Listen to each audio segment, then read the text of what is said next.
Num canto esquecido do Kentucky rural, em 1909, nascia um menino que marcaria para sempre a história do cristianismo moderno. Seu nome, William Marion Branham. Filho de pais humildes, numa cabana de madeira sem janelas de vidro, sua chegada ao mundo não chamou a atenção, pelo menos não da terra. Mas dizem que, naquele exato momento, uma coluna de luz entrou pela janela da cabana e pairou sobre o recém-nascido. A parteira ficou paralisada, o pai ficou em silêncio, e a mãe apenas segurou o menino, sem saber que carregava nos braços um profeta. Desde cedo, Branham foi marcado por experiências espirituais. Aos 7 anos, enquanto carregava baldes de água do poço, uma voz do vento sussurrou entre as árvores: "Nunca beba, nem fume. Haverá uma obra para ti quando fores mais velho." Ele correu, com medo. Contou ao pai, mas ninguém acreditou. Ainda jovem, teve uma visão de 7 anjos voando em formação, algo que só entenderia décadas mais tarde. Cresceu pobre, muitas vezes passando fome. Trabalhava duro, vendia carvão, lavava carros, fazia qualquer serviço para ajudar sua família. Mas aquela voz nunca o abandonava. Na adolescência, tentou ignorar o chamado, mas toda vez que entrava em um bar ou tentava se desviar, sentia uma angústia sobrenatural. Chegou a ficar gravemente doente, quase morrer. E foi ali, num leito de hospital, que ele fez sua entrega a Cristo. "Senhor", disse ele, "se tu me deixares viver, eu pregarei o teu evangelho até meu último suspiro." A partir dali, tudo mudou. Começou a pregar nas ruas, com uma Bíblia surrada e lágrimas nos olhos. Não era eloquente, não era estudado, mas falava com fogo, e quando orava, algo acontecia. Pessoas choravam, outros se arrepiavam, e alguns eram curados. Em 1933, algo ainda mais sobrenatural aconteceu. Enquanto batizava novos convertidos no rio Ohio, diante de centenas de testemunhas, uma luz desceu dos céus e pairou sobre ele. Uma voz audível ecoou: "Assim como João Batista foi enviado para preparar a primeira vinda de Cristo, tua mensagem preparará a segunda." Muitos caíram de joelhos naquele momento, outros correram apavorados. A notícia correu os jornais locais. Ele mesmo ficou sem palavras por dias. Como um simples pregador pobre poderia carregar tamanha responsabilidade? Mas o céu já havia decidido. William Branham não era apenas um pregador rural. Ele era um vaso separado para uma obra que romperia os limites da lógica, da religião e do tempo. E assim, começava a jornada de um homem que veria o invisível, que ouviria o inaudível, que seria a voz profética em meio à incredulidade de uma geração fria. O ano era 1946. O mundo ainda chorava as feridas da Segunda Guerra Mundial. Na América, o medo, a incerteza e o desespero pairavam como uma névoa. Mas nos céus, Deus estava movendo algo. Em jejum e oração, no momento de profundo quebrantamento, Branham clamava por respostas. Os dons já se manifestavam, mas ele não compreendia tudo o que acontecia ao seu redor. "Senhor, por que vejo essas visões?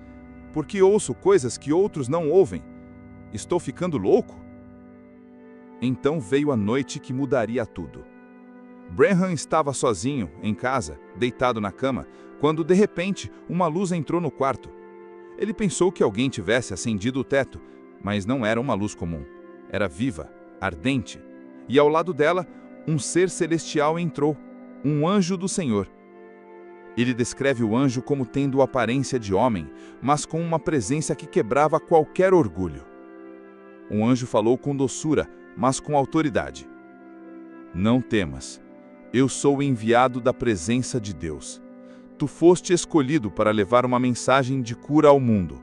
Assim como Moisés recebeu 2 sinais, tu também receberás 2 sinais que provarão tua comissão." A primeira parte da comissão era clara. Poderás discernir doenças apenas segurando a mão da pessoa. Elas aparecerão visivelmente em tua própria mão e tu saberás o mal que as aflige. A segunda: te será revelado os segredos dos corações. Tu conhecerás nomes, lugares, pensamentos ocultos, não para a glória tua, mas para que o povo saiba que Deus ainda está entre os homens. Branham, tremendo, caiu em pranto. Por um momento, tudo o que vivera, as vozes, as visões, a luz sobre o rio, fez sentido. A partir daquele dia, algo mudou em sua vida pública. Quando ele orava pelas pessoas, doenças invisíveis se tornavam visíveis em sua mão. Em uma época em que não existia Facebook ou Instagram, ele chamava pessoas da multidão, revelava seus nomes, endereços, traumas de infância, e a multidão se dobrava. Muitos caíam em pranto antes mesmo de serem tocados. Em uma campanha, uma mulher subiu ao púlpito. Branham olhou para ela e disse: "Você veio por sua filha. Ela está em casa com leucemia. O médico lhe deu 3 dias de vida.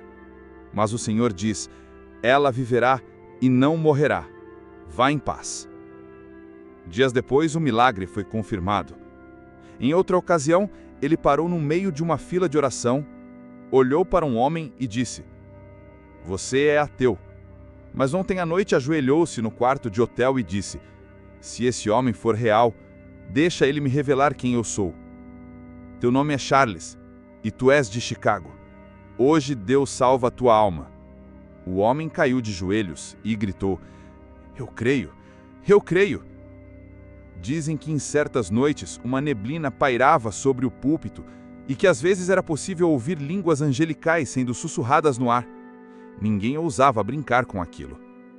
Branham não fazia apelos emotivos, não manipulava, ele apenas esperava, e quando o anjo se movia, ele falava.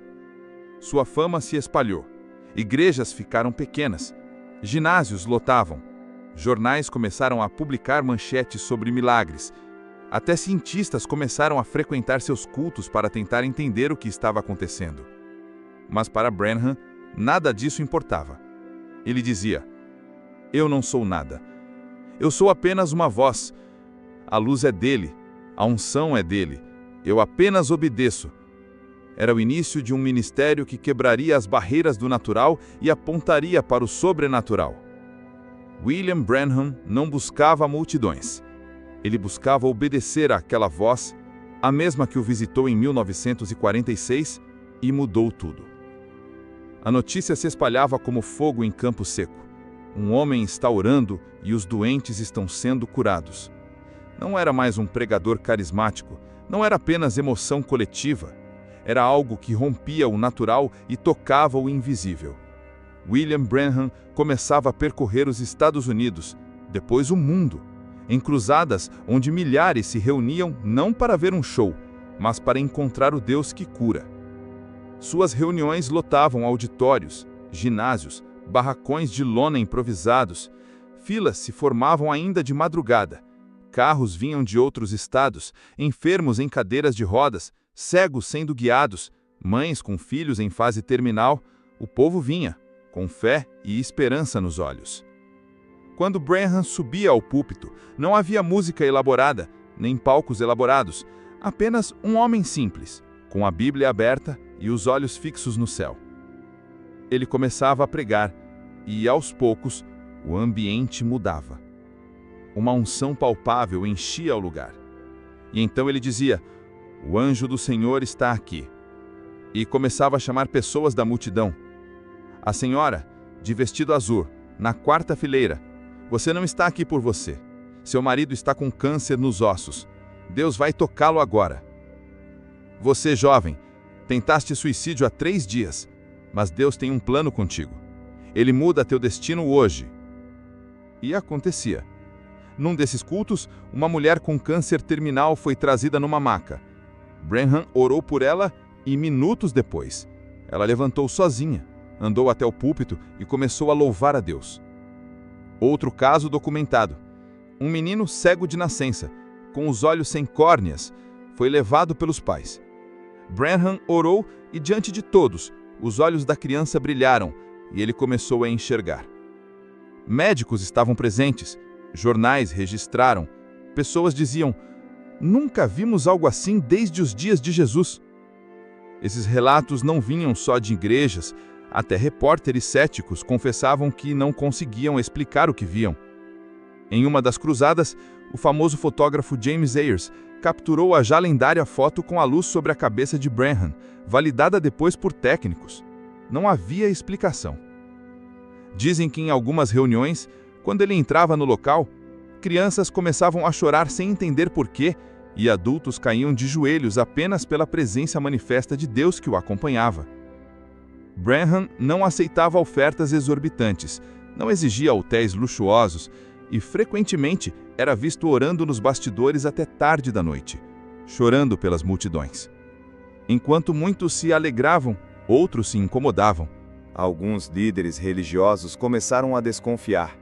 Acusavam-no de fanatismo, de manipulação emocional. Teólogos tentavam descredenciar os milagres com explicações técnicas. Mas as pessoas simples, os quebrados, os doentes, eles sabiam. Sabiam que aquilo não vinha da terra. Milhares se convertiam. Igrejas locais se enchiam. O fogo se espalhava. E por onde Branham passava, a fé no sobrenatural era reacendida. Ele não era apenas um homem em campanha. Era uma tocha carregando o mesmo fogo que queimava nos profetas antigos. Mas Branham sempre lembrava: não olhem para mim. Eu sou apenas o microfone. A voz é dele. E mesmo diante de fama crescente, ele se mantinha humilde, reservado, escondido em Deus. Porque no fim das contas, Branham não pregava a cura. Ele pregava Cristo. E Cristo curava. Os Estados Unidos já estavam em chamas, mas o fogo não podia ser contido. A notícia dos milagres atravessou oceanos, montanhas, barreiras religiosas e culturais. O mundo estava ouvindo falar de um homem que orava e o impossível acontecia. Em 1950, William Branham começou a cruzar continentes. Canadá, México, África do Sul, Índia, Finlândia, Suécia, Alemanha. Por onde ele passava, as multidões se formavam, e os céus desciam. Na África do Sul, mais de 50.000 pessoas se reuniram ao ar livre. Era gente vinda das tribos, dos campos, das favelas e das cidades. Muitos nunca tinham visto um americano, mas vinham pela fama dos milagres.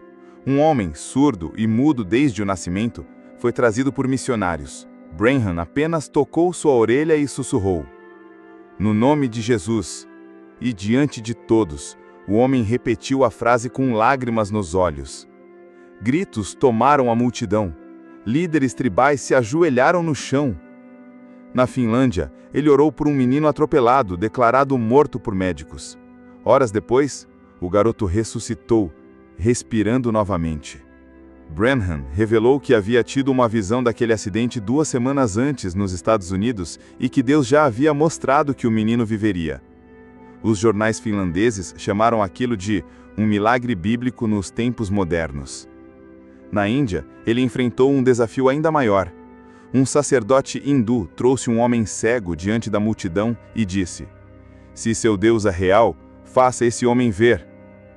Branham orou com autoridade: Senhor, para que saibam que Tu és o mesmo ontem, hoje e eternamente, abra os olhos deste homem. O homem gritou, abriu os olhos, viu.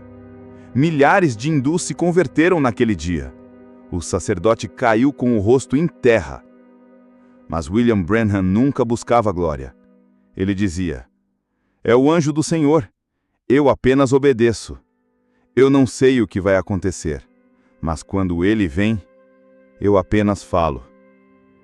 Seus cultos inspiraram uma geração de evangelistas.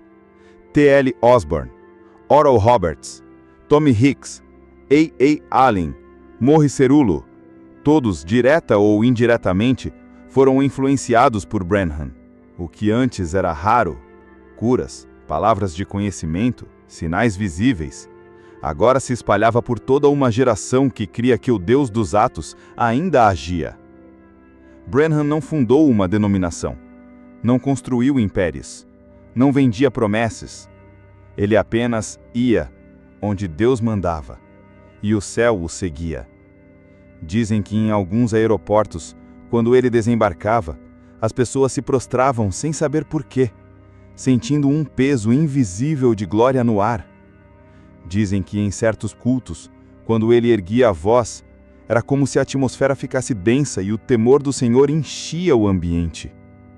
Branham dizia: o Evangelho é poder, e se não há poder, não é o Evangelho completo. Ele não fazia teologia complicada, mas quando orava, o espírito de enfermidade saía. Quando apontava, o pecado era exposto. Ele tinha apenas o ensino da vida, mas o céu confirmava cada passo. E assim, um homem sem diplomas, sem fama política, sem estrutura, estava abalando nações inteiras, apenas com oração, fé e obediência. O tempo passou. As multidões aumentaram. Os testemunhos se multiplicaram. A fama de William Branham já havia ultrapassado os círculos evangélicos. E mesmo assim, ele continuava o mesmo homem simples, quebrantado e escondido em Deus. Não era raro vê-lo ajoelhado por horas antes de uma campanha. Ele não confiava em carisma. Não confiava em métodos. Se o anjo não estiver lá, eu não prego, porque sem ele, sou apenas um homem. E quando o anjo vinha, o invisível se manifestava. Em alguns encontros, a atmosfera se tornava tão carregada da presença de Deus que as pessoas começavam a chorar antes da pregação. Não era emoção, era convicção. Pecados escondidos eram revelados. Corações frios eram quebrados. Você, mulher, está em pecado. Deus te chama ao arrependimento. Tua filha está doente aqui, mas o Senhor só a curará se teu coração for restaurado primeiro. E ela caía em prantos, confessava. A filha era curada. Branham não ministrava para entreter. Ministrava como quem via, como quem ouvia, como quem sabia. Diziam que às vezes ele parava no meio da pregação e ficava em silêncio por minutos, porque estava ouvindo algo no céu. Em uma cruzada, uma jovem foi trazida com uma doença de pele degenerativa, que deixava seu rosto coberto de crostas abertas. Branham orou uma única frase. Na frente de todos, a pele da moça começou a se renovar. Ali, no púlpito, ao vivo, diante de médicos. Gente desmaiou, outros caíram de joelhos. Foi impossível negar. Deus estava ali. Outro relato. Um homem carregado por amigos, completamente paralisado. Branham olhou e disse: Senhor, se eu sou o teu servo, que este homem caminhe agora. E o homem pulou da maca, começou a correr ao redor do altar. A multidão gritou como no dia do Pentecostes. Apesar de tudo, Branham nunca se considerava especial. Ele se recusava a ser chamado de profeta em público. Nunca usava títulos pomposos. Nunca se colocava no centro. Eu sou apenas um eco. O som vem do céu. Eu só repito. Recusava dinheiro em excesso. Preferia dormir em casas simples a hotéis de luxo. E sempre dizia: não olhem para mim. Eu sou nada. É Cristo. Sempre foi Ele. Ele não era apenas um homem de dons. Era um homem de temor. Temor de dizer algo fora do tempo. Temor de tocar a glória que era só de Deus. Temor de que o povo o colocasse onde só Cristo deveria estar. Em seus últimos anos de ministério, a unção era tão evidente que às vezes as pessoas caíam ao passar perto dele. Dizem que em um culto no sul dos Estados Unidos, uma senhora incrédula zombava dele sentada na última fileira. Quando ele começou a orar, ela ficou paralisada na cadeira por horas. Saiu do culto convertida. Dizem que ele tinha visões tão vívidas que às vezes entrava em transe durante a pregação. Vozes celestiais, línguas angelicais, anjos visíveis a crianças, atmosferas onde até o som parecia silenciar. Mas mesmo em meio a tudo isso, Branham mantinha os pés no chão, o coração quebrado e o olhar no céu. William Branham estava vivendo dias onde o céu e a terra se tocavam na sua caminhada. Mas ele sabia. Algo se aproximava. O peso da glória estava aumentando. A responsabilidade era maior. E em seu espírito, ele já sentia. A jornada estava entrando em sua fase final. O Senhor não me chamou para ser famoso. Me chamou para ser fiel. Com o passar dos anos, o nome William Branham já era conhecido no mundo inteiro. Curas, sinais, palavras de conhecimento, uma multidão de seguidores. Mas o homem por trás do ministério, já não caminhava como antes. O peso da glória se tornou um fardo. Ele começou a pregar menos sobre milagres e mais sobre santidade, idolatria e a volta de Jesus. Em seus sermões, o tom mudou. Havia urgência, havia lamento, havia um clamor escondido entre as linhas. A igreja está se distraindo com os dons e esquecendo o doador. Branham começou a denunciar a carnalidade do púlpito, a vaidade dos ministros e a busca por fama no meio pentecostal. Estamos tentando fazer o Espírito Santo se encaixar em nossos programas, mas ele não será manipulado. Ou nos rendemos, ou ele se retira. Alguns se ofenderam, outros se afastaram. Muitos líderes passaram a criticá-lo duramente, mas ele não recuava. Começou a pregar mensagens duras como a Era de Laodiceia, denunciando a mornidão da igreja moderna. Os